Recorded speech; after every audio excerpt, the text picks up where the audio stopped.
Mathias, vous êtes professeur à l'Université des langues et lettres de Grenoble et vous êtes un spécialiste de Baudelaire. Et c'est avec vous que nous continuons cet itinéraire sur la poésie de Baudelaire et sur la manière dont, à travers sa poésie, on peut saisir une certaine mystique de Baudelaire. Et vous avez travaillé en particulier sur le thème de la beauté chez Baudelaire, qui n'est pas une région particulière de l'œuvre de Baudelaire, qui est un point de vue, au fond, pour en prendre une vue d'ensemble plutôt. Car la beauté chez Baudelaire serait au fond une figure de l'absolu lui-même et une figure en un sens de sa mystique. Quelles raisons vous ont poussé à faire ce choix? D'abord, l'amour pour Baudelaire. Il arrive dans l'université qu'on fasse des choses qui vous plaisent. Et aussi, plus particulièrement, la curiosité de Léon Cellier, qui a été mon maître et mon ami, et qui m'avait signalé la difficulté qu'il éprouvait à admettre les interprétations qu'on donnait du sonnet qui est précisément intitulé « La beauté » et qui a très souvent, je simplifie beaucoup, été considéré comme un poème de jeunesse se rattachant à une esthétique parnassienne de la beauté froide et impassible.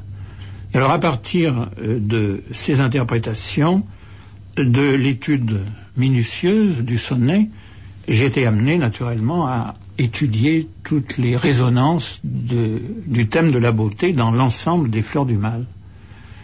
Et il m'est apparu que la beauté était, comme vous l'avez très bien dit, un thème fondamental parce que c'est le seul nom que, tout au moins dans la première partie de sa vie, Baudelaire puisse donner à ce qui est l'objet invisible de sa recherche. Nous entendons tout à l'heure, Paul Mathias, donc ce poème La beauté, qui était le point de départ de votre recherche, mais nous allons commencer par un poème qui a d'ailleurs actuellement un destin curieux, puisqu'il vogue quelque part dans l'espace intersidéral dans une sonde américaine qui porte en même temps qu'un dessin d'hommes et de femmes un certain nombre de poèmes du monde entier, et la France avait choisi de se faire représenter comme ça au-delà de notre système solaire et à toutes fins utiles, enfin aux fins de rencontre avec des êtres extraterrestres.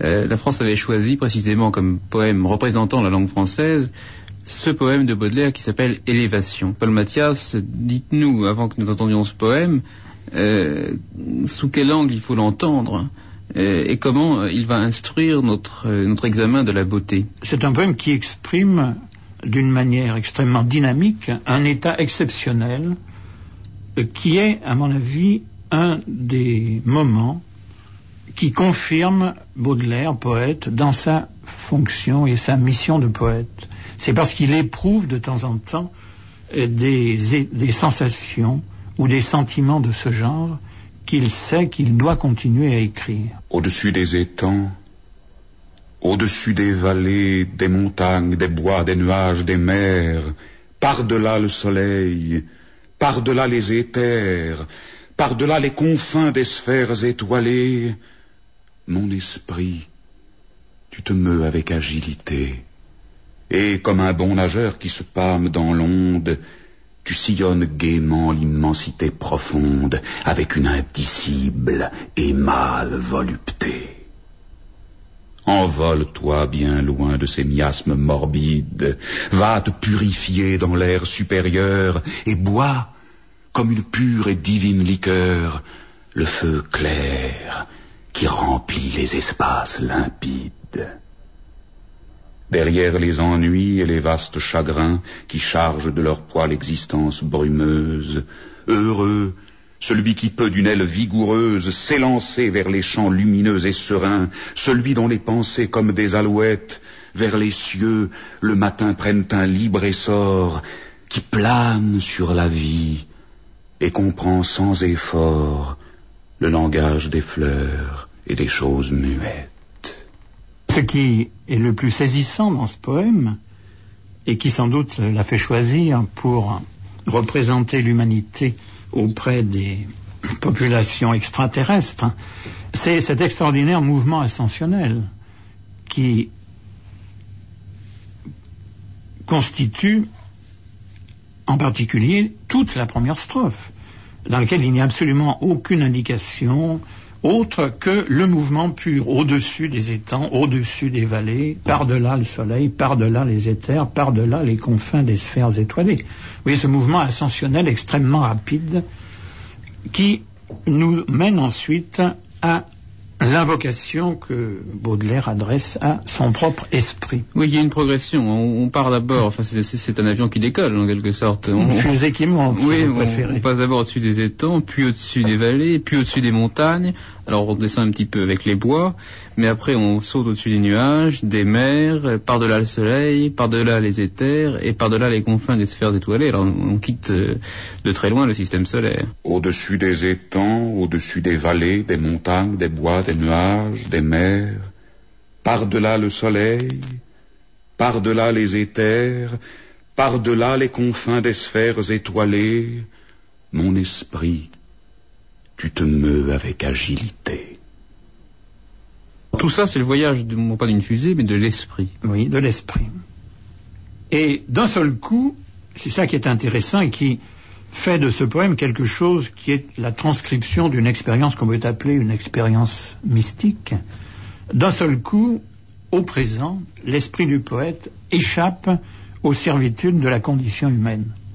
On pourrait dire que tout ce qui suit, ou tout au moins tout ce qui est de la deuxième et de la troisième strophe, c'est l'homme pascalien qui est laissé en bas.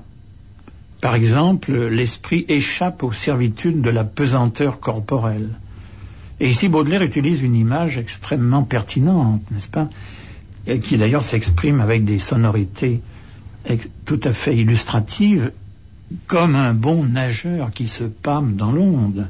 Je n'ai pas besoin de vous rappeler que l'eau allège le corps humain. C'est donc l'expression même de la liberté de l'esprit qui échappe à sa prison corporelle. Et comme un bon nageur qui se pâme dans l'onde, tu sillonnes gaiement l'immensité profonde avec une indicible et mâle volupté. Je ne sais pas si vous remarquez la contradiction baudelairienne qu'il y a avec une indicible et mâle volupté. Parce que pour Baudelaire, la volupté est essentiellement le piège féminin, et la mâle volupté, c'est quelque chose qui ne saurait exister dans l'expérience de la vie quotidienne. Vous voulez dire que les femmes ont la spécialité de la volupté charnelle, alors que l'homme a des voluptés spirituelles? Je n'irai pas jusqu'à systématiser à tel point. Provocation. Oui, mais il est bien certain qu'il y a, ce serait tout un chapitre, il y a un aspect des relations entre Baudelaire et les femmes qui l'inquiète et qui lui fait peur même, et qui tient à ce que pour lui la volupté c'est essentiellement un désordre. Tandis que l'adjectif mâle ici se rattache aux capacités créatrices. Mais enfin, la volupté ici est mâle parce que ce n'est pas la volupté du repos ou de la sensibilité charnelle passive. Oui. C'est la volupté du bon nageur qui se pâme dans l'onde, enfin, qui éprouve de la volupté non pas à se pâmer dans l'onde, mais à nager dans l'onde, c'est-à-dire qu'il y a l'effort. Oui, mais s'il se pâme, c'est que l'effort est immédiatement récompensé, puisqu'il échappe à la pesanteur. Il est question d'échapper à cette servitude fondamentale qu'est la pesanteur. Et si j'y reviens, c'est parce qu'il ne faut pas oublier que l'univers baudelairien est essentiellement polarisé avec un haut et un bas. C'est la fameuse double postulation dont on parle souvent sans bien savoir de quoi il s'agit très exactement.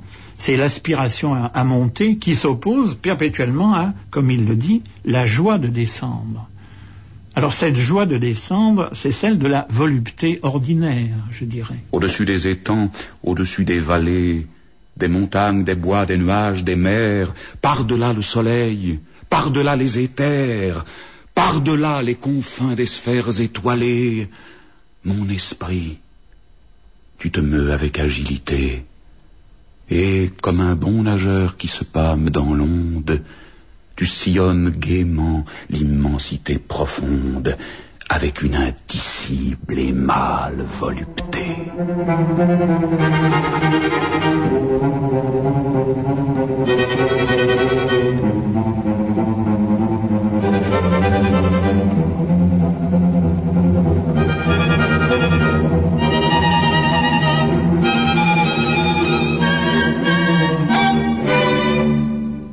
C'est l'inspiration?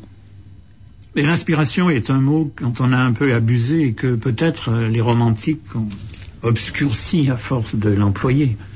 Et Baudelaire ne l'emploie pas beaucoup, à ma connaissance. Il y a aussi esprit dans inspiration.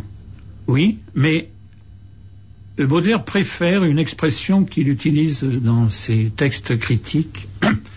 Il appelle ces moments-là les belles heures. C'est quelque chose qui est donné pendant ces moments. Le poète vit une vie qu'il appelle lui-même une vie superlative. Enfin, c'est le contact avec ce qu'il préfère appeler le surnaturalisme. C'est pas l'état de tous les jours, il faut en profiter quand ça vient. Exactement. Continuons un petit peu la lecture de ce poème, parce qu'il va nous expliquer au fond lui-même pas mal de choses. Envole-toi bien loin de ces miasmes morbides, va te purifier dans l'air supérieur, et bois comme une pure et divine liqueur le feu clair qui remplit les espaces limpides. Envole-toi bien loin de ces miasmes morbides, va te purifier dans l'air supérieur, et bois, comme une pure et divine liqueur, le feu clair qui remplit les espaces limpides. C'est une strophe absolument merveilleuse. Il y a une chose qu'on n'a pas dite jusqu'à présent, c'est l'élan extraordinaire de tout ce début de poème, et au fond sa force élastique.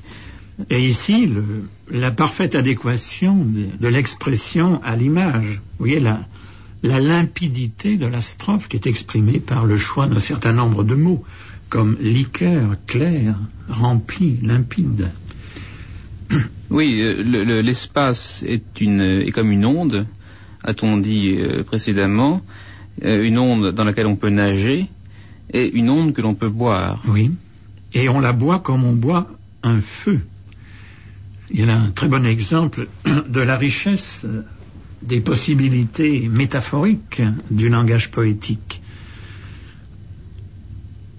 Boire du feu, parce que le feu, c'est ce qui purifie, et c'est la strophe de la pureté.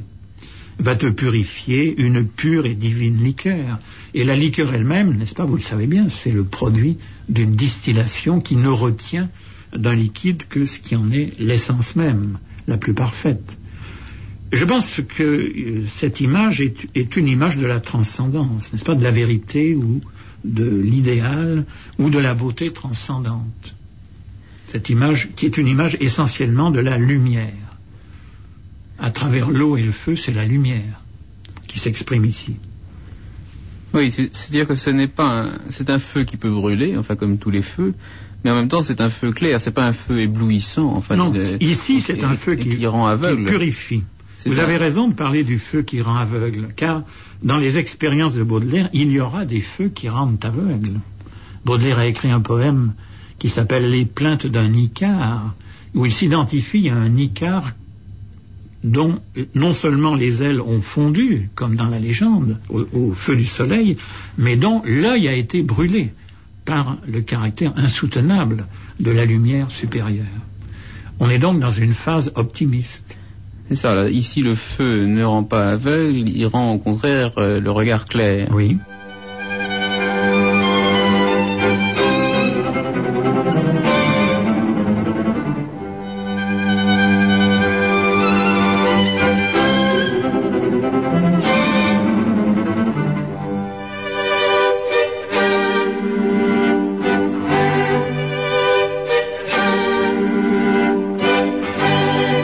Envole-toi bien loin de ces miasmes morbides, va te purifier dans l'air supérieur et bois, comme une pure et divine liqueur, le feu clair qui remplit les espaces limpides.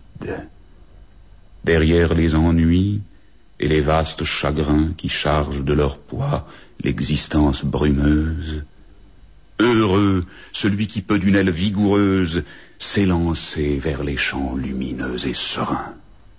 Vous savez que Baudelaire n'aime pas l'hiver, il n'aime pas le froid, il n'aime pas l'humidité. Il en parle pourtant beaucoup. Oui, il en parle beaucoup parce qu'il les ressent fortement. Tout l'hiver va rentrer dans mon cœur, écrit-il à un moment, lorsque l'automne commence à pencher vers l'hiver. C'est pourquoi, ici, il parle de tout ce qui est en bas, qui est pesant, tout ce qui s'oppose à la liberté que l'homme est capable de concevoir et qu'il ne peut pas réaliser. Si vous voulez, la morbidité des sphères inférieures, qui est d'ailleurs celle de Paris en hiver, par exemple, le Paris de son époque, est comparable à la pesanteur dont le nageur est délivré. Il y a donc le même mouvement dans les deux strophes, ce dont on se débarrasse pour atteindre à la vraie vie. Baudelaire ne dit plus « mon esprit, tu es heureux », il dit « heureux celui qui peut d'une aile vigoureuse s'élancer ». Ah, mais ce qui veut dire qu'il ne le peut pas toujours lui-même. Oui. Qu'il le voudrait, mais qu'il ne le peut peut-être pas. Parce que dans le fameux mouvement bien connu qui remonte à la littérature latine, n'est-ce pas, heureux celui qui, c'est toujours un mouvement de regret. Heureux qui, comme il dit, fait un beau voyage. Potuite. Voilà. Je ne sais plus la fin du vers. Reum cognoscere causas. Voilà. Connaître, heureux celui qui peut connaître l'origine des choses. Moi, je ne les connais pas. Oui. Moi, je ne sais pas, je ne le peux pas. Mais enfin, pour vider cette querelle du platonisme de Baudelaire, je crois que c'est un petit peu une querelle d'ésotéristes. Enfin, Platon est le philosophe qui oppose le ciel des idées à la réalité d'ici-bas, qui est censée être essentiellement transitoire et imparfaite, et qui dit que même dans cette réalité d'ici-bas, nous avons une mémoire ou une réminiscence suffisamment forte du ciel éternel des idées, pour que par la pratique de la philosophie ou peut-être de la poésie, nous remontions de l'ombre que constitue cette réalité aux idées pures elles-mêmes. Et là, nous avons bien les champs lumineux et sereins qui s'opposent aux ennuis et aux vastes chagrins. Oui, mais il est difficile de parler d'une manière totale et complète de platonisme chez Baudelaire.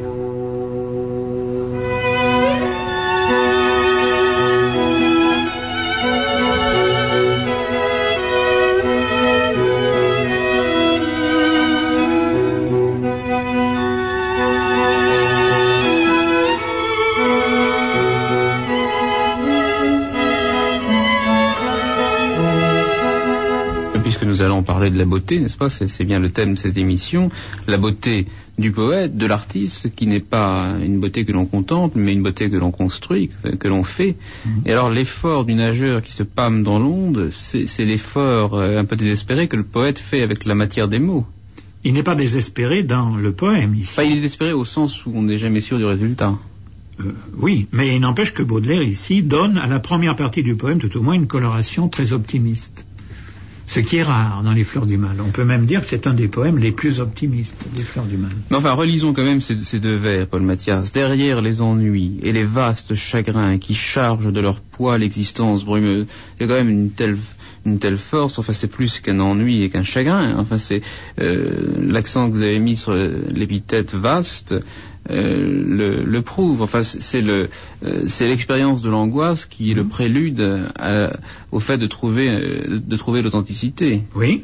Je trouve tout à fait extraordinaire une espèce de miracle poétique d'exprimer en deux alexandrins tout le malheur de l'existence. Parce que dire derrière les ennuis et les vastes chagrins qui chargent de leur poids l'existence brumeuse, et opposer à cela l'essor et l'élan de l'art vers les champs lumineux et sereins, je trouve qu'il y a là quelque chose de très platonicien, enfin, pour avoir lu un peu Platon, et je trouve qu'il y a là une magnifique touche d'espoir. Derrière les ennuis et les vastes chagrins qui chargent de leur poids l'existence brumeuse, heureux celui qui peut d'une aile vigoureuse s'élancer vers les champs lumineux et sereins, celui dont les pensées, comme des alouettes, vers les cieux le matin prennent un libre essor qui plane sur la vie et comprend sans effort le langage des fleurs et des choses muettes.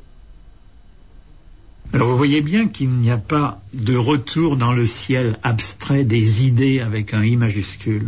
Nous ne sommes pas chez Platon, nous sommes dans l'œuvre d'un poète, puisque les deux derniers vers montrent que le poète, de l'altitude spirituelle où il est arrivé quelquefois, regarde la terre qu'il a quittée.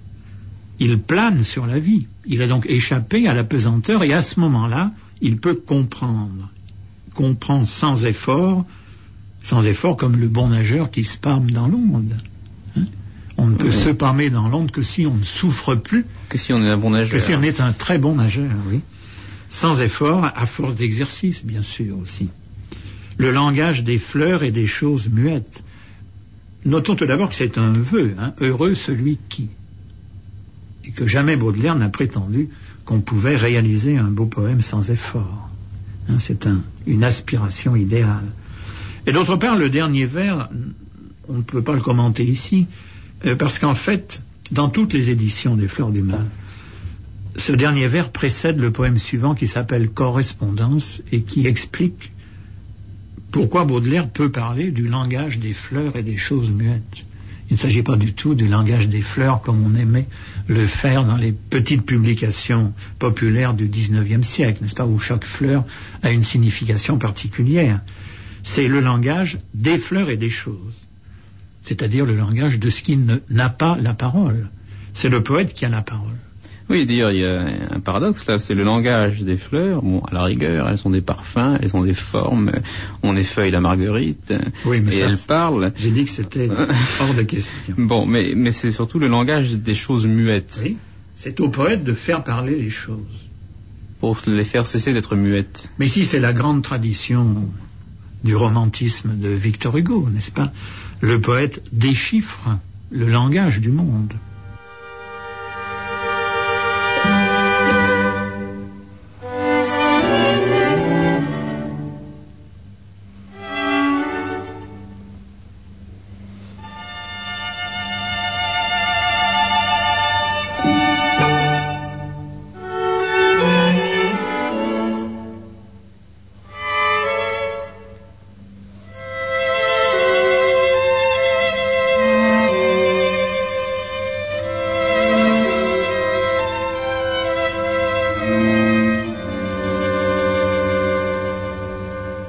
Au-dessus des étangs, au-dessus des vallées, des montagnes, des bois, des nuages, des mers, par-delà le soleil, par-delà les éthers, par-delà les confins des sphères étoilées, mon esprit, tu te meus avec agilité, et comme un bon nageur qui se pâme dans l'onde, tu sillonnes gaiement l'immensité profonde avec une indicible et mâle volupté.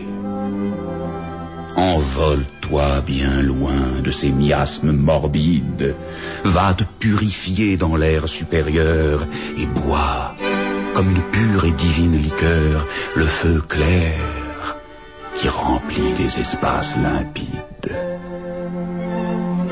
Derrière les ennuis et les vastes chagrins qui chargent de leur poids l'existence brumeuse, heureux celui qui peut d'une aile vigoureuse s'élancer vers les champs lumineux et sereins, celui dont les pensées, comme des alouettes, vers les cieux le matin, prennent un libre essor qui plane sur la vie et comprend sans effort le langage des fleurs et des choses muettes.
sous de vastes portiques que les soleils marins teignaient de 1000 feux, et que leurs grands piliers, droits et majestueux, rendaient pareil le soir aux grottes basaltiques.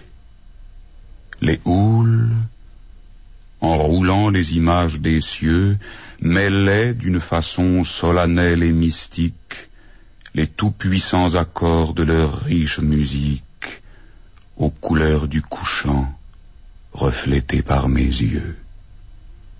C'est là que j'ai vécu, dans les voluptés calmes, au milieu de l'azur, des vagues, des splendeurs, et des esclaves nus, tout imprégnés d'odeurs, qui me rafraîchissaient le front avec des palmes, et dont l'unique soin était d'approfondir le secret douloureux qui me faisait languir. Tout ce que nous disons de la beauté, naturellement, cède un petit peu devant la beauté même des vers baudelairiens. Mais il ne suffit pas de dire que La vie antérieure est un poème qui est très beau à entendre, ce qui est vrai, puisqu'il a même tenté des musiciens, bien qu'il contint en lui-même suffisamment de musique. Il y a dans La vie antérieure l'utilisation, peut-être pour le plaisir, peut-être par désespoir de trouver une meilleure image du mythe de la vie antérieure, c'est-à-dire la croyance à une autre vie qu'on aurait vécue dans le passé et dont quelques réminiscences, et c'est là qu'on pourrait parler de Platon bien sûr, nous reviennent. La nature est représentée seulement par ses généralités les plus vastes, les soleils marins par exemple, ou par des objets qui sont déjà presque semblables à des architectures de l'homme. Les grottes basaltiques, chères d'ailleurs à l'époque romantique, on pense aux grottes de Fingal. J'ai longtemps habité sous de vastes portiques que les soleils marins teignaient de 1000 feux, et que leurs grands piliers, droits et majestueux, rendaient pareil le soir aux grottes basaltiques. Tout cela, c'est donc la nature mise en ordre. On peut jouir de la nature si elle ressemble aux œuvres de l'homme. Voilà ce que veut nous dire Baudelaire. Oui, mais alors, reprenons le poème au début. J'ai longtemps habité sous de vastes portiques, oui, que les soleils marins teignaient de 1000 feux, et que leurs grands piliers, droits et majestueux, rendaient pareil le soir aux grottes basaltiques. J'ai longtemps habité. C'est une habitation dans une vie antérieure. Oui. Mais alors comment l'interprétez-vous si vous ne le prenez pas en un sens platonicien?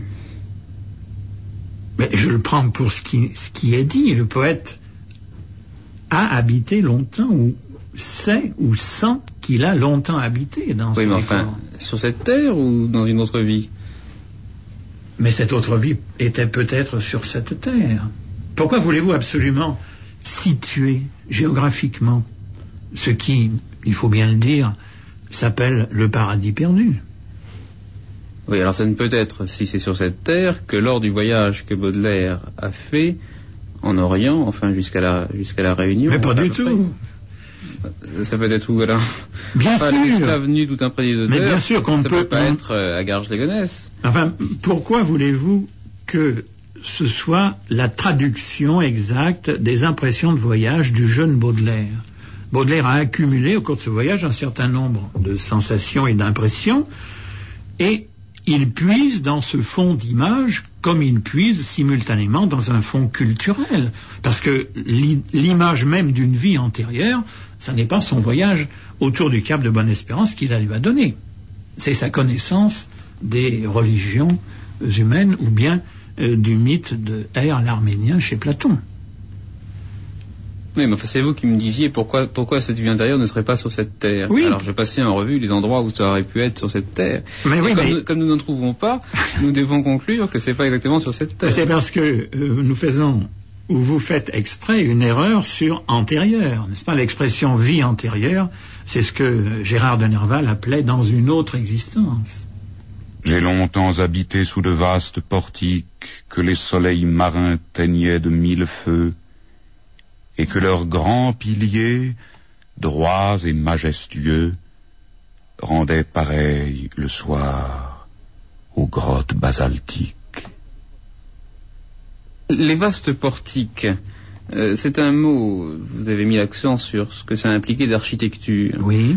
Et donc, en effet, on ne trouve pas des portiques dans la nature, encore que les grottes basaltiques représentent une forme de portique. Oui, mais le portique est une image extrêmement intéressante, un peu comme celle du balcon, qui est le titre d'un très célèbre et très beau poème de Baudelaire, parce que c'est un espace qui est à la fois ouvert et fermé.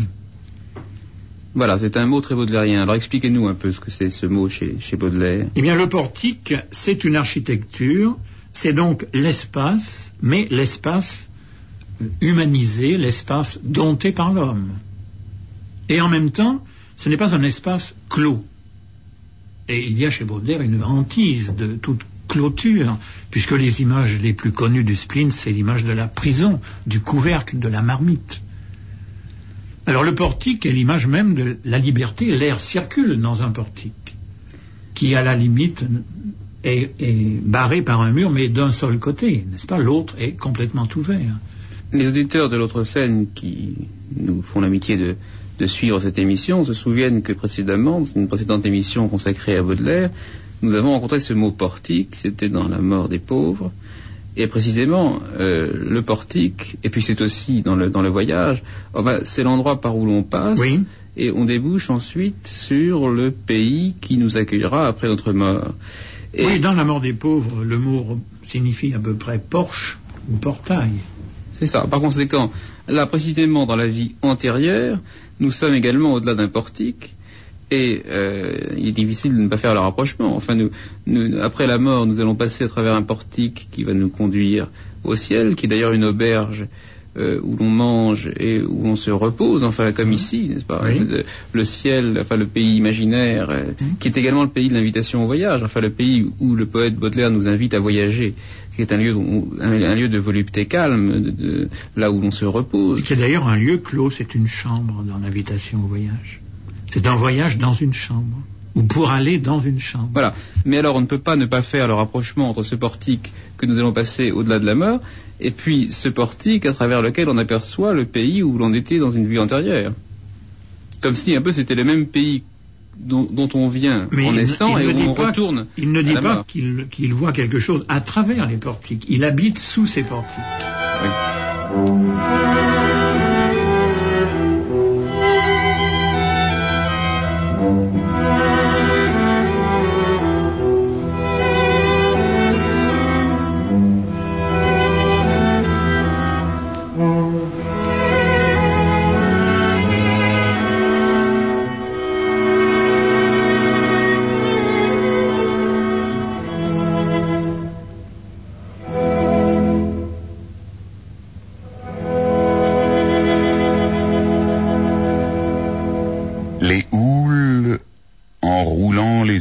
Des cieux, mêlaient d'une façon solennelle et mystique les tout-puissants accords de leur riche musique aux couleurs du couchant reflétées par mes yeux.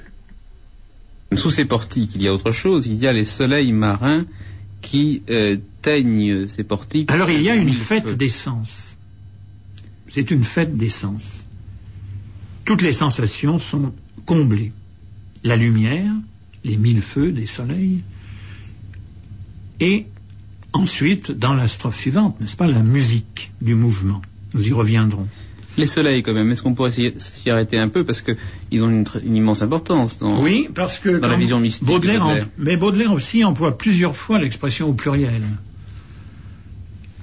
Alors, nous voyons ici que non seulement il y a victoire rêvée, sur les conditions de notre vie dans l'espace, puisqu'on peut habiter dans un lieu qui est un lieu d'ouverture et de passage, mais il y a victoire sur le temps. Le temps devient répétitif, n'est-ce pas? Les soleils marins, tous les jours, ou tous les soirs plutôt, c'est la même chose.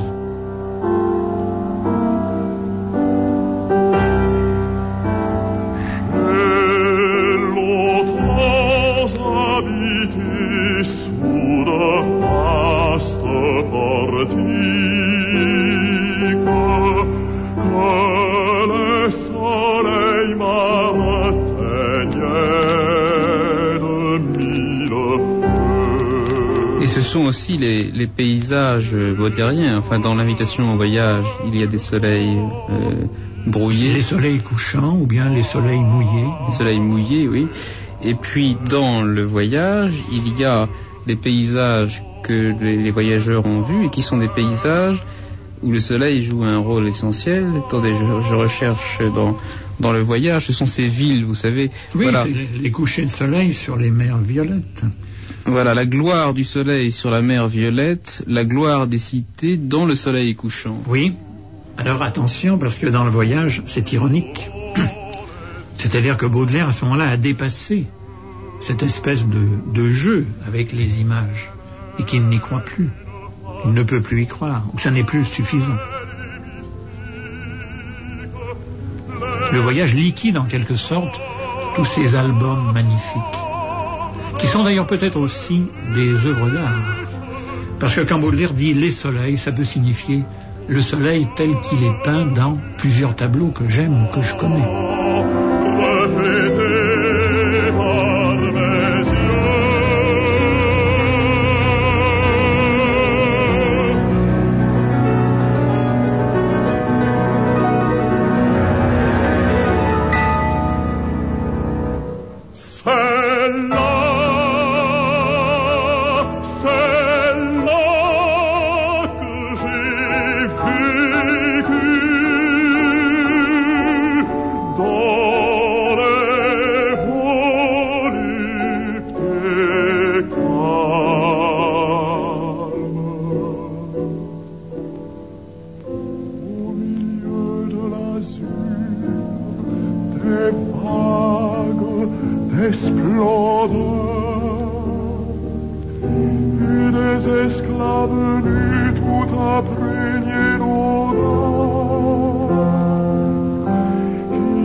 Des cieux, mêlaient d'une façon solennelle et mystique les tout-puissants accords de leur riche musique aux couleurs du couchant reflétées par mes yeux.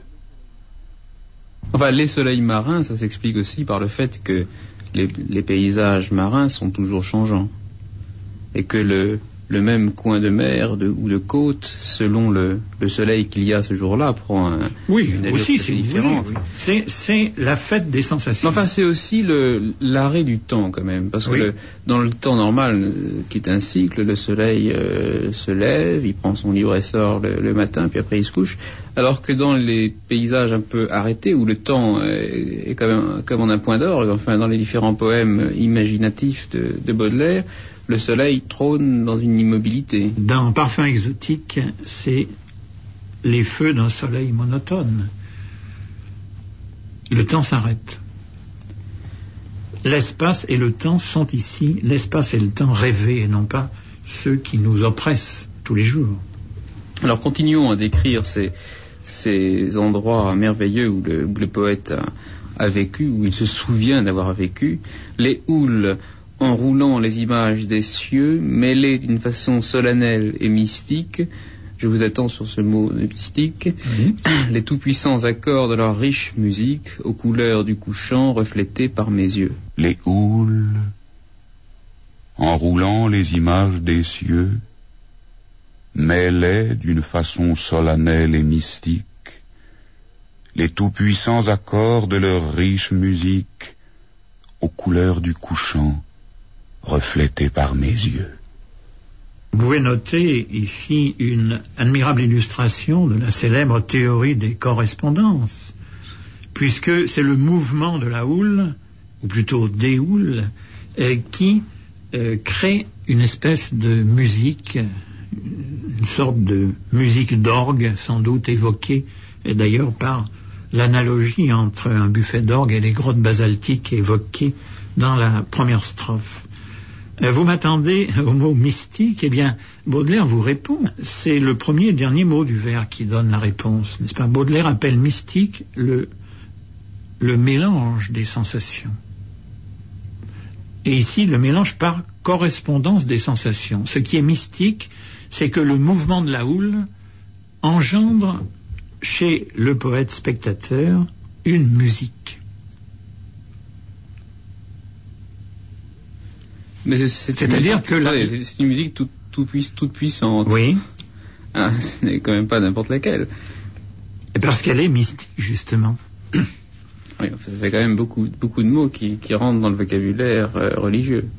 Oui, mais Baudelaire a un emploi particulier, n'est-ce pas, du mot mystique. C'est vrai qu'il utilise volontiers le vocabulaire religieux, mais enfin il n'est pas le seul, hein, en particulier dans la poésie amoureuse. Mais ici, c'est un emploi baudelairien.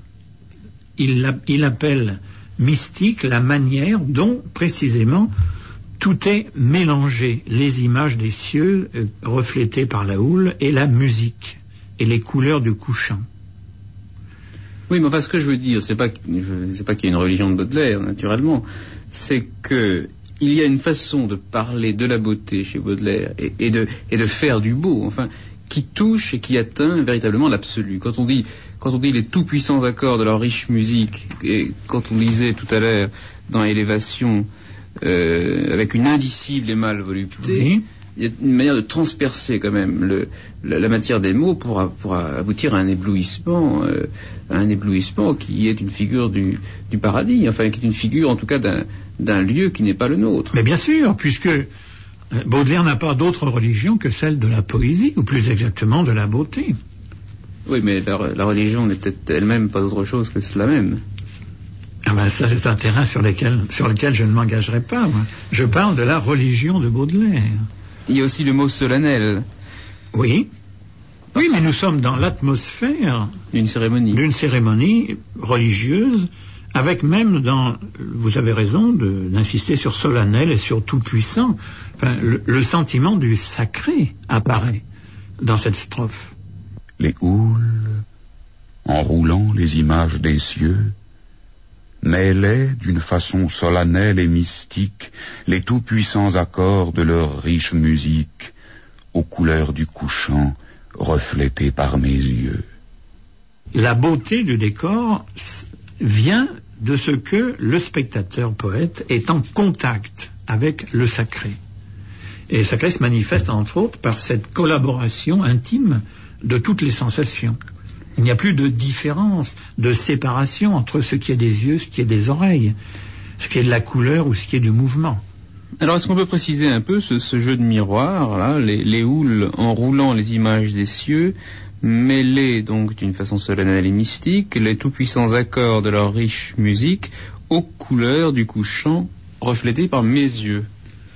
Bon, je pense que il n'y a aucun problème sur la manière dont le mouvement de la mer devient une musique. Le rythme même des vagues devient le rythme d'une musique, une riche musique. Tout le monde le comprend. Et qui a pu voir la mer assez calme, avec ses grandes houles, a pu voir les nuages du soir se refléter dans la mer. Bon, il y a là un ensemble donc, qui forme une véritable symphonie de la beauté. Enfin, ce sont deux images qui se rejoignent. Alors, il y a les cieux qui se reflètent, oui. Qui se reflètent dans l'eau.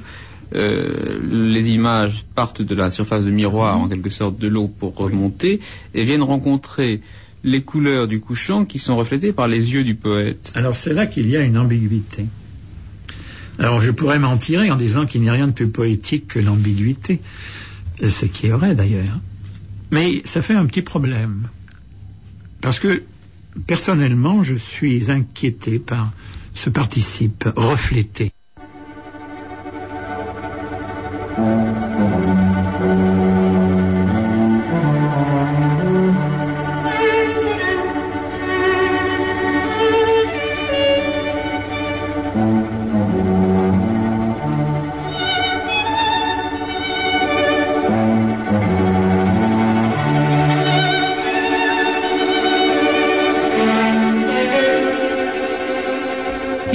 Concession aussi à la sensualité avec un petit aspect pittoresque qui nous rappelle le romantisme un peu flamboyant d'un Théophile Gautier par exemple, les esclaves nus tout imprégnés d'odeur. Nous voyons d'ailleurs apparaître cette sensation si profondément baudelairienne des parfums,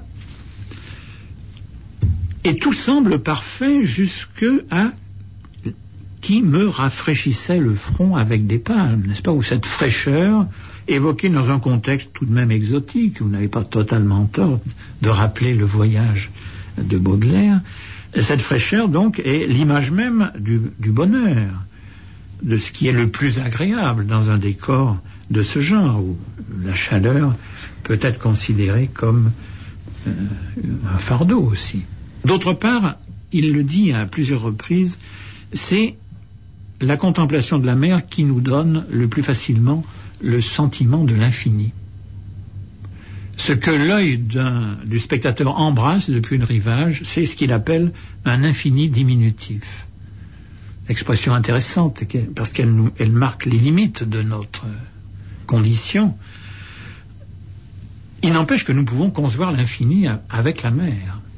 C'est là que j'ai vécu, dans les voluptés calmes, au milieu de l'azur, des vagues, des splendeurs, et des esclaves nus, tout imprégnés d'odeur, qui me rafraîchissaient le front avec des palmes, et dont l'unique soin était d'approfondir le secret douloureux qui me faisait languir.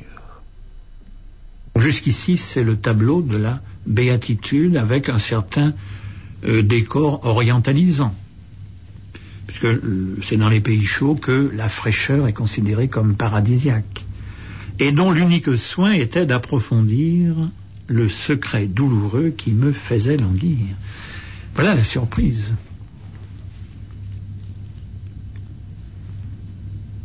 Il y a un aspect absolument inattendu dans ces serviteurs dont la seule préoccupation est de rendre le poète plus malheureux. Ah c'est dans ce sens-là que vous prenez approfondir. Oui. Vous dire que ces esclaves nus, tous imprégnés d'odeur, ne sont pas ils ne servent pas les voluptés du poète, comme on pourrait le croire, mais ce sont un peu ces tortionnaires. Oui. Ah écoutez, ça m'épate, parce que approfondir le secret douloureux qui me faisait languir... plus profond, je pense. Oui, mais approfondir, ça veut dire on approfondit une question. Ah, une question, mais pas un secret. Un secret est secret, ou il n'est pas. Ah, vous voulez dire qu'ils rendent le secret encore plus secret? Oui, et plus douloureux. Ah, ça c'est moins sûr. C'est là que j'ai vécu dans les voluptés calmes, au milieu de l'azur, des vagues, des splendeurs, et des esclaves nus tout imprégnés d'odeur, qui me rafraîchissaient le front avec des palmes, et dont l'unique soin était d'approfondir le secret douloureux qui me faisait languir. Eh bien, je crois en être sûr, puisque ce secret fait languir, c'est-à-dire rend le poète malade d'une maladie à longue évolution, mais d'une maladie tout de même, la maladie de langueur, qui est d'ailleurs typiquement moderne, puisque les beautés de langueur, c'est, dit Baudelaire dans un autre poème, la seule chose que nous puissions proposer à notre époque. Le problème est de savoir quel est ce secret, et pourquoi il est douloureux. Alors, il ne faut pas jouer aux devinettes. Je pense que c'est le poème dans son ensemble qui répond à la question. Le secret douloureux, eh bien, c'est qu'il ne peut pas, même dans le rêve d'une vie antérieure, il ne peut pas y avoir de satisfaction parfaite.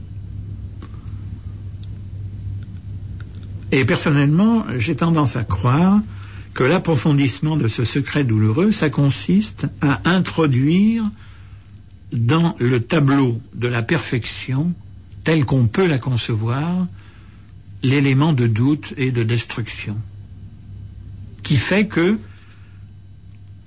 à supposer qu'on arrive à revivre cette vie antérieure qu'on a vécue dans une autre existence, on y trouverait encore la même insatisfaction qui nous renverrait à l'infini, en arrière, à quelques vies antérieures de la vie antérieure, où nous essaierions de trouver la perfection. Ce qui se cache derrière la vie antérieure, c'est le mythe du paradis perdu. Ou plutôt la conscience qu'il est tellement perdu qu'on ne peut pas le réintégrer, même par le rêve, même en le projetant dans un passé fabuleux. Ce secret douloureux d'une vie antérieure fait un petit peu le symétrique du secret douloureux, enfin en un sens aussi, qui va se retrouver dans un poème de Baudelaire dans lequel il décrit, qui s'appelle Le rêve d'un curieux, et dans lequel il décrit un rêve qu'il a fait et dans lequel il a cru qu'il allait mourir. Et puis il était donc dans l'attente de sa propre mort, comme devant le voile d'un théâtre, enfin, oui, qui ne se levait pas, et enfin le rideau se lève, c'est-à-dire qu'il meurt. Et puis là encore, il est enfin, au lieu de trouver enfin le sens de la vie, enfin le mot de l'énigme que constitue l'existence, il est encore envoyé devant un nouveau secret. Enfin. Oui, la toile était levée et j'attendais encore. Alors, où on peut considérer que ce poème, qui se situe vers la fin, tout à fait à la fin des Fleurs du Mal, juste avant le voyage, est un poème du pessimisme total, il n'y a rien. Ou alors, on peut penser qu'il attend encore qu'un autre rideau se lève, qui à son tour se lèvera sur un troisième rideau, et ainsi de suite. Très belle image d'ailleurs qui a été retrouvée par André Breton dans Arcane 17. Ce qui est plus grave dans la vie antérieure, c'est que le décor qu'il brosse et qu'il évoque, c'est un décor essentiellement artistique, qui, j'ai essayé de le montrer, ça doit satisfaire en lui toutes ses tendances esthétiques, et que cependant, il ne peut trouver la satisfaction totale. Il y a toujours quelque chose. Oui, mais enfin, il nous en donne une satisfaction. C'est ça le travail de la beauté.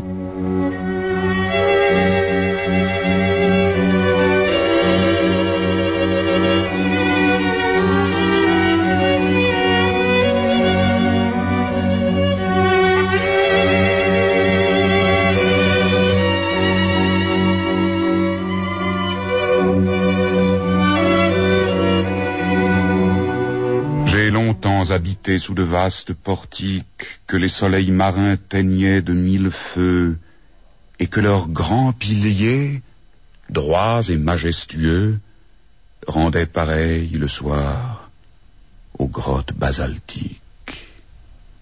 Les houles, enroulant les images des cieux, mêlaient d'une façon solennelle et mystique les tout-puissants accords de leur riche musique aux couleurs du couchant reflétées par mes yeux. C'est là que j'ai vécu, dans les voluptés calmes, au milieu de l'azur, des vagues, des splendeurs, et des esclaves nus tout imprégnés d'odeurs, qui me rafraîchissaient le front avec des palmes, et dont l'unique soin était d'approfondir le secret douloureux qui me faisait languir.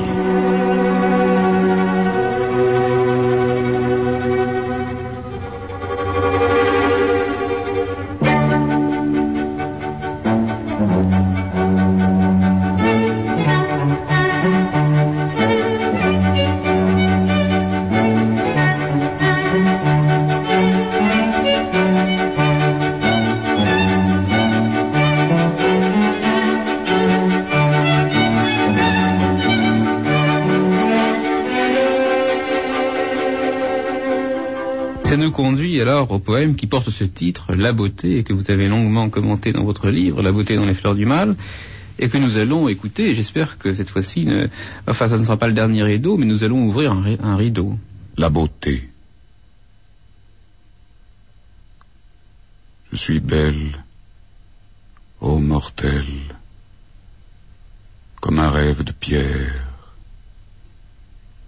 et mon sein, où chacun s'est meurtri tour à tour, est fait pour inspirer au poète un amour éternel et muet, ainsi que la matière. Je trône dans l'azur comme un sphinx incompris. J'unis un cœur de neige à la blancheur des cygnes. Je hais le mouvement qui déplace les lignes, et jamais je ne pleure, et jamais je ne ris. Les poètes, devant mes grandes attitudes, que j'ai l'air d'emprunter au plus fier monument, consumeront leurs jours en d'austères études, car j'ai, pour fasciner ces dociles amants, de purs miroirs qui font toutes choses plus belles, mes yeux, mes larges yeux aux clartés éternelles. Je suis belle, ô mortel, comme un rêve de pierre, c'est la beauté qui parle. La beauté est belle.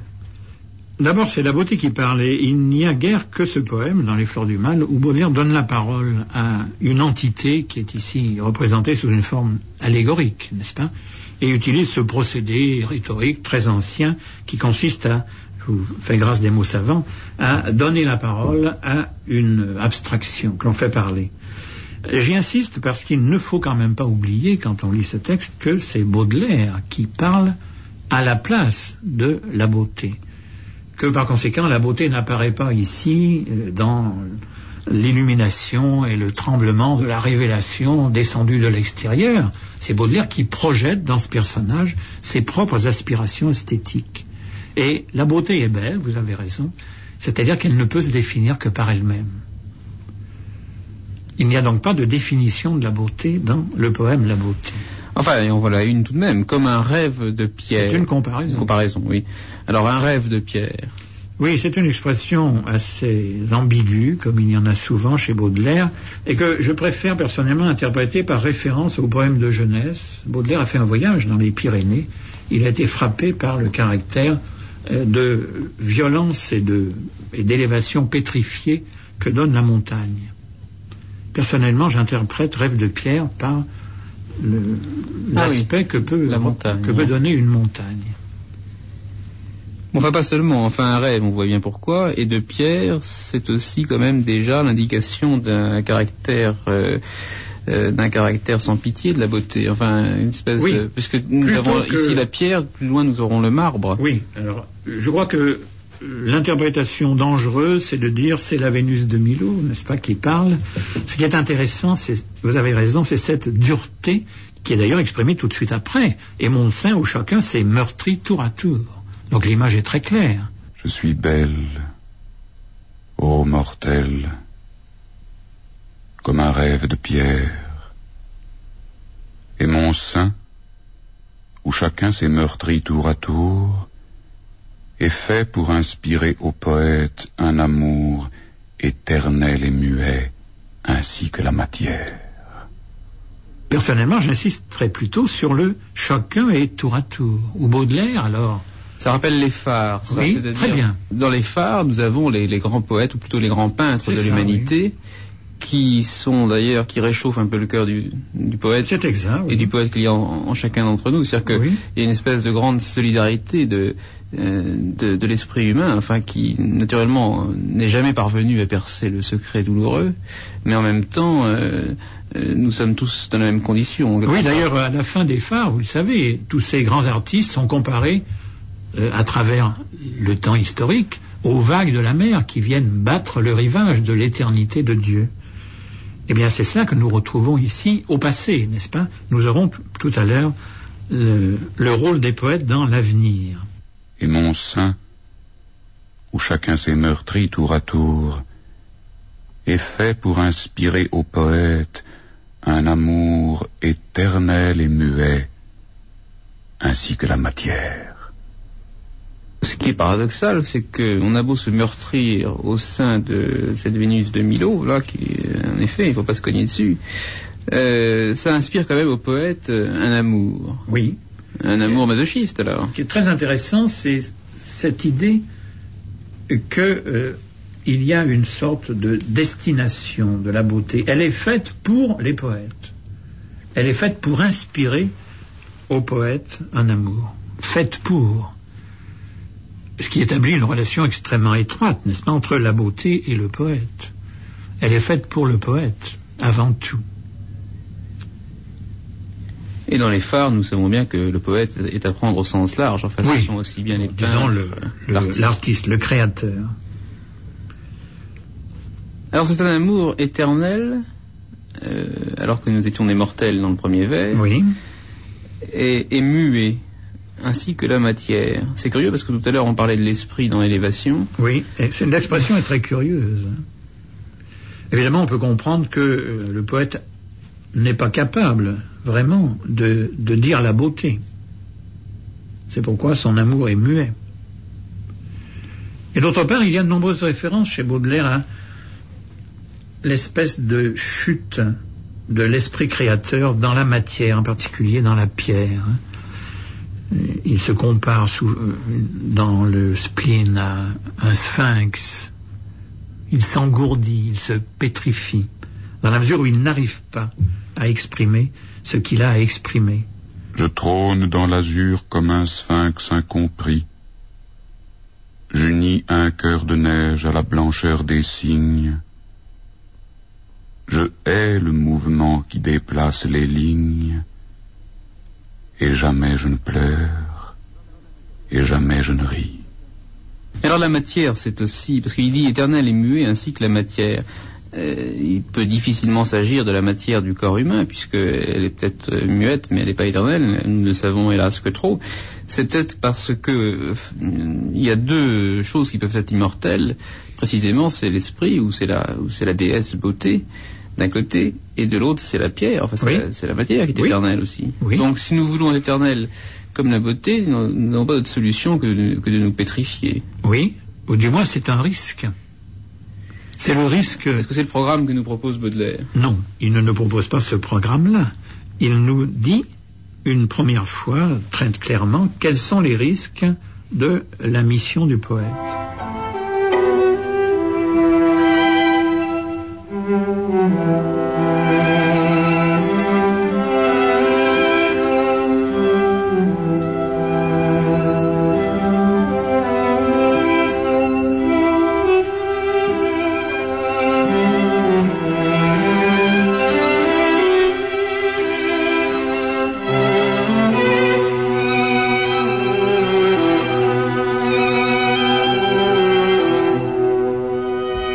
Première strophe, si je vous comprends bien, Paul Mathias, c'est une fausse piste. Alors, la beauté s'adresse aux mortels et leur dit,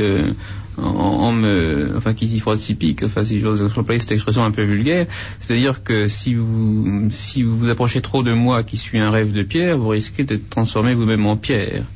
Alors qu'est-ce qu'il faut faire pour ne pas courir ce risque? La question est de savoir si il faut faire quelque chose. Ou du moins si on considère que c'est un risque lorsqu'on est poète, puisque la beauté est faite pour inspirer au poète l'amour. Parce que l'amour n'est pas de pierre, il y a quelque chose de profondément troublant dans cette première strophe. Oui. L'amour, c'est la fièvre. Enfin, mais nous allons la retrouver, la fièvre, enfin. Mais c'est le risque. C'est le risque. Je trône dans l'azur comme un sphinx incompris. J'unis un cœur de neige à la blancheur des cygnes. Je hais le mouvement qui déplace les lignes, et jamais je ne pleure, et jamais je ne ris. Sphinx, qui ne pleure jamais et ne rit jamais, nous retrouvons le rêve de pierre. Oui. C'est très curieux, cette beauté impassible, enfin comme une femme froide. Il n'est pas dit qu'elle soit impassible. Oui, d'ailleurs, puisqu'elle est incomprise. D'abord, le sphinx incompris, c'est le sphinx qui pose des questions que l'on ne comprend pas. C'est donc, je pense, le sphinx de Thèbes, le sphinx d'Édipe. Et le poète est un mauvais Édipe. Il ne répond pas aux questions du sphinx. Oui, quelle est la différence entre le sphinx d'Égypte et des pyramides, tout là-bas, et le sphinx de Thèbes? Le sphinx de Thèbes est d'abord une sphinx. Ah bah, diable. Vous savez que Cocteau en a tiré un parti original. Il y a un problème d'interprétation. On peut penser aussi au sphinx d'Égypte. D'ailleurs, il est très à la mode à l'époque romantique, depuis Napoléon. Le sphinx est un personnage littéraire en France. Théophile Gautier l'utilise fréquemment.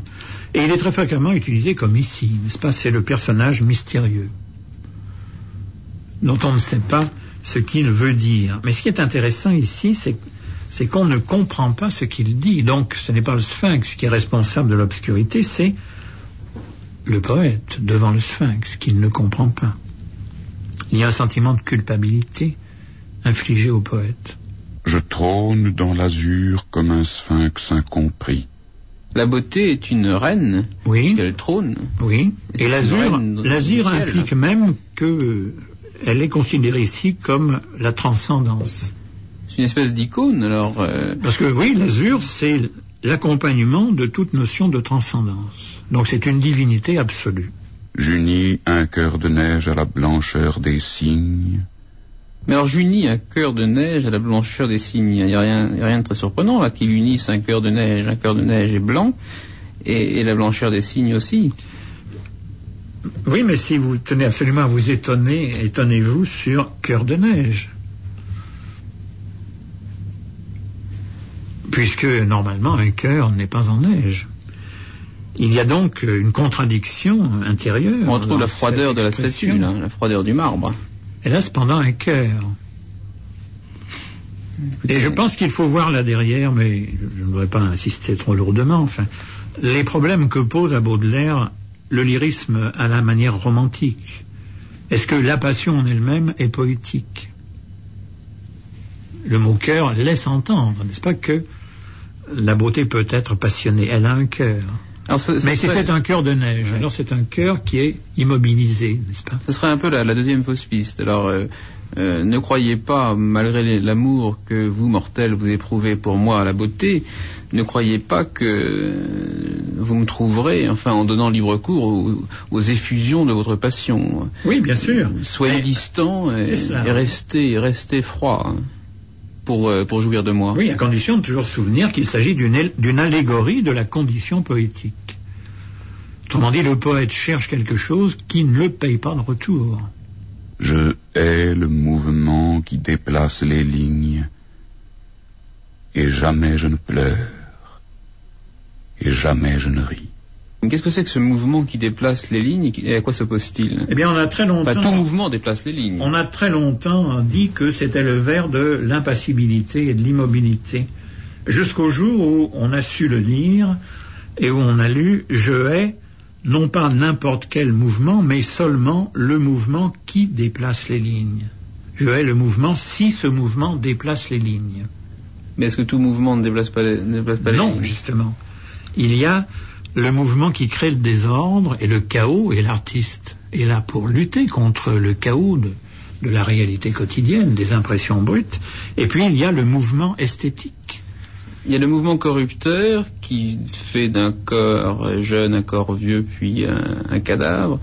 Enfin, je dis ça en fonction du poème de Baudelaire oui, qui s'appelle Une charogne, enfin, oui, où précisément les lignes disparaissent. Oui. Enfin, et puis il y a alors le mouvement qui ne déplace pas les lignes, mais qui est quand même un mouvement, et c'est celui de quoi? Des sphères, non, des sphères étoilées, enfin. Non, c'est beaucoup plus précis chez Baudelaire.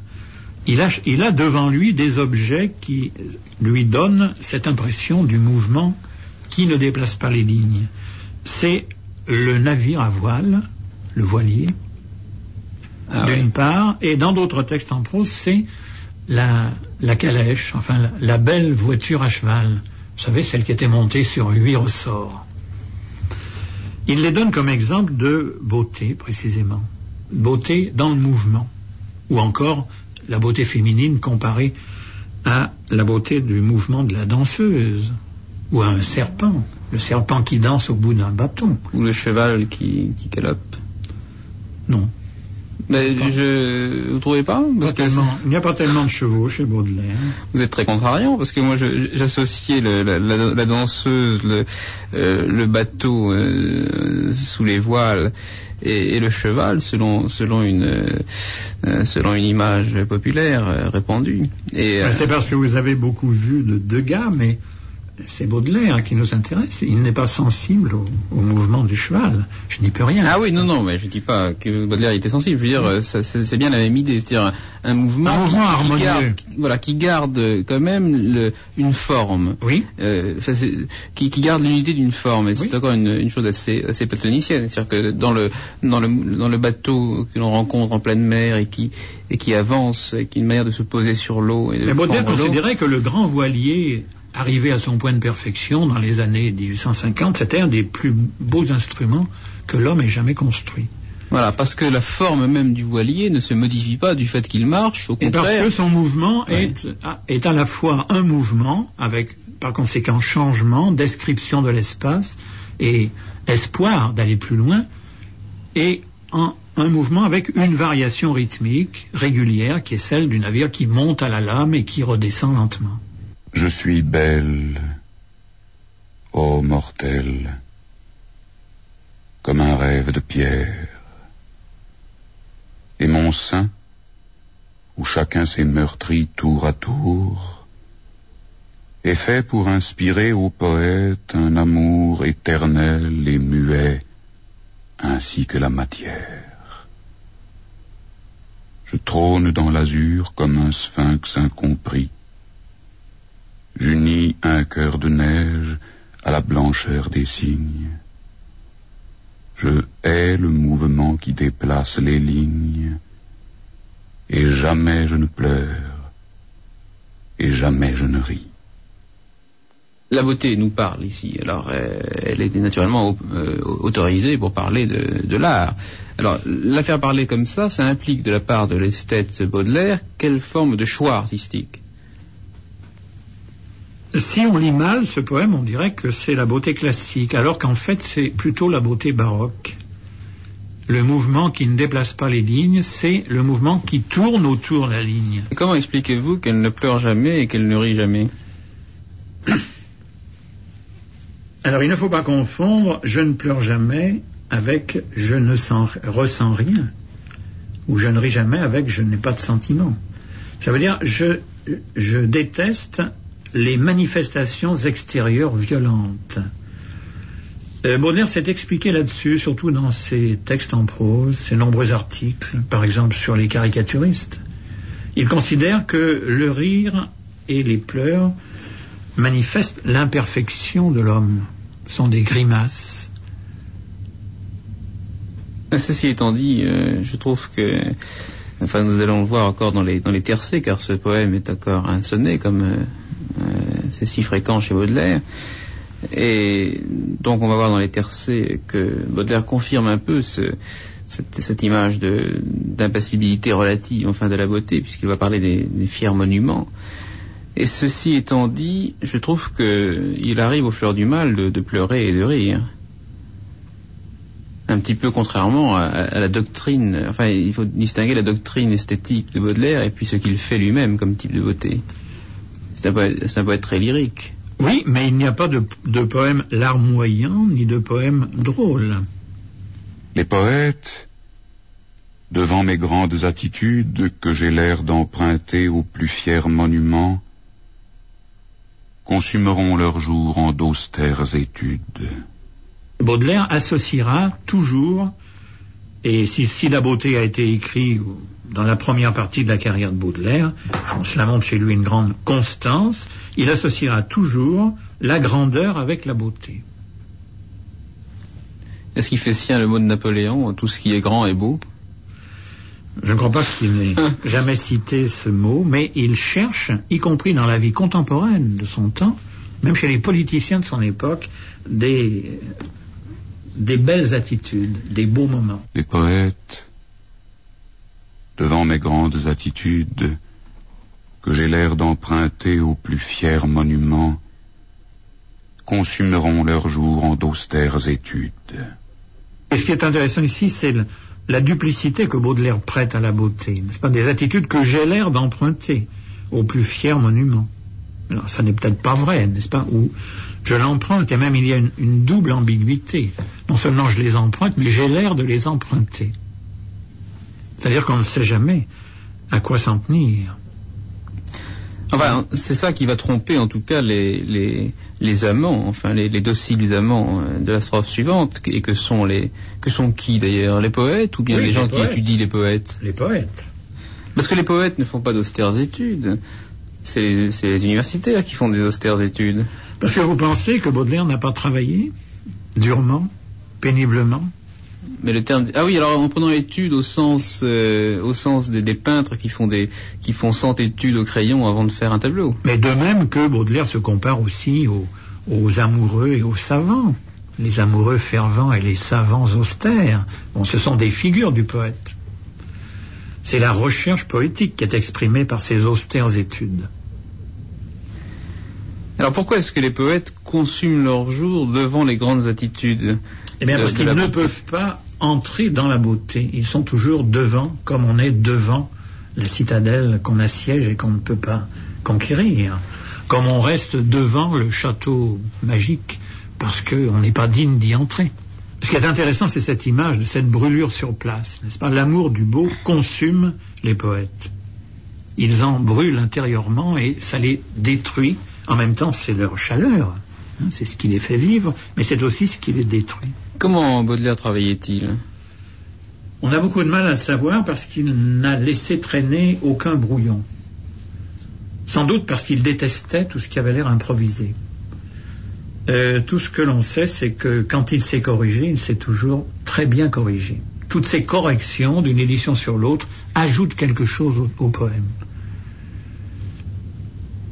Mais enfin, est-ce qu'il a fait des austères études?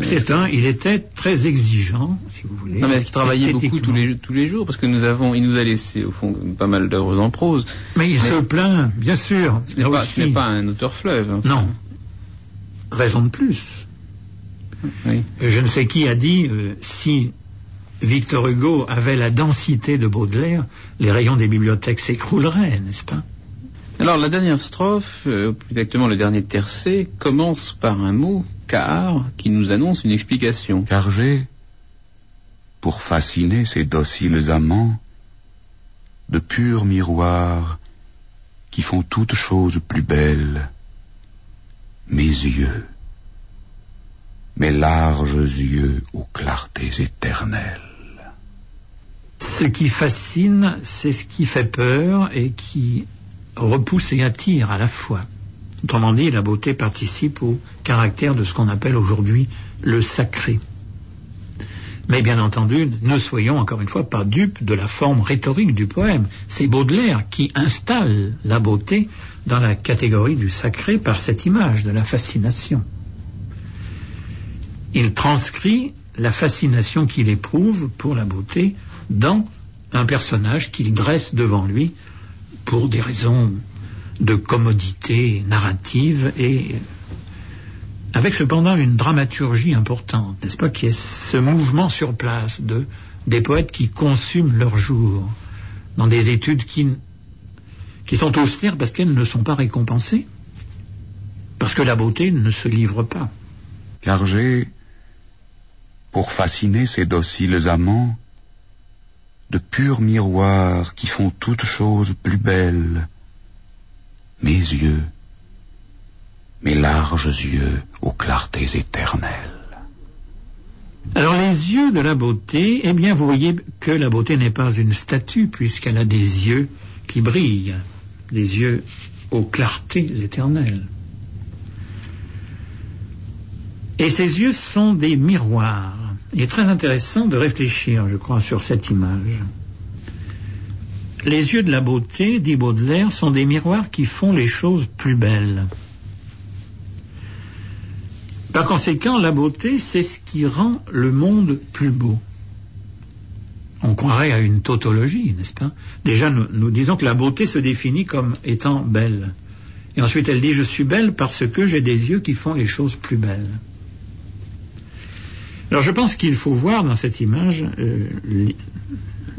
une des expressions possibles de l'idée que la beauté n'est pas quelque chose qui descend du ciel pour venir illuminer tel ou tel objet.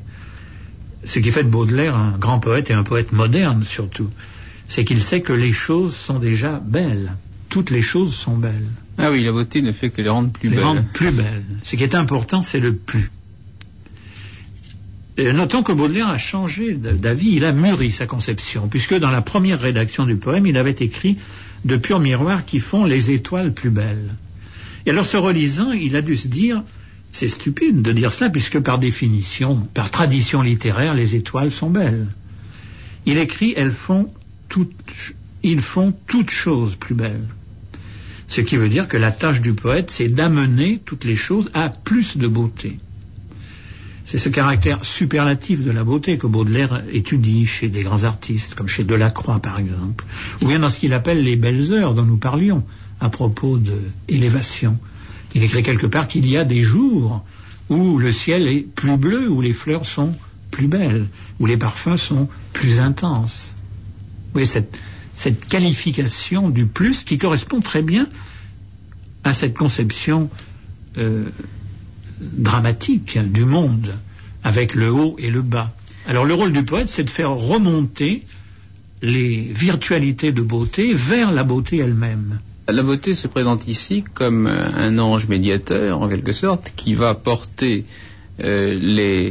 toutes choses, enfin, de ce monde corruptible, vers des clartés éternelles. Oui, vers la lumière, vers l'incandescence.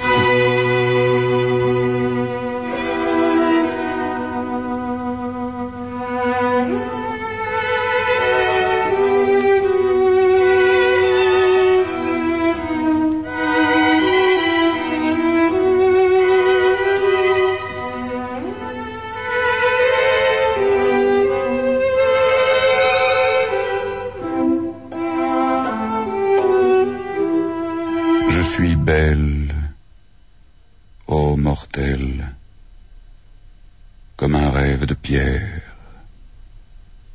et mon sein, où chacun s'est meurtri tour à tour, est fait pour inspirer au poète un amour éternel et muet, ainsi que la matière.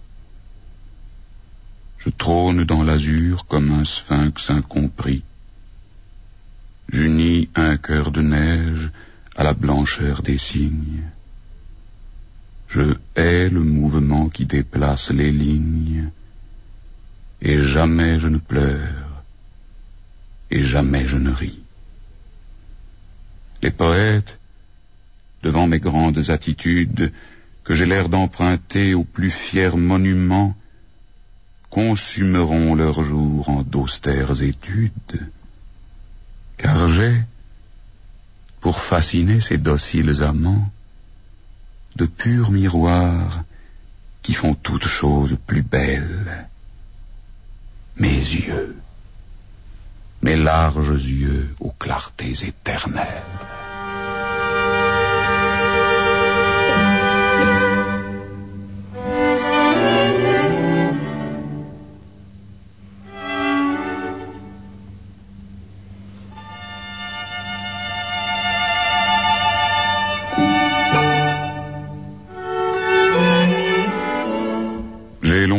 Habité sous de vastes portiques, que les soleils marins teignaient de mille feux,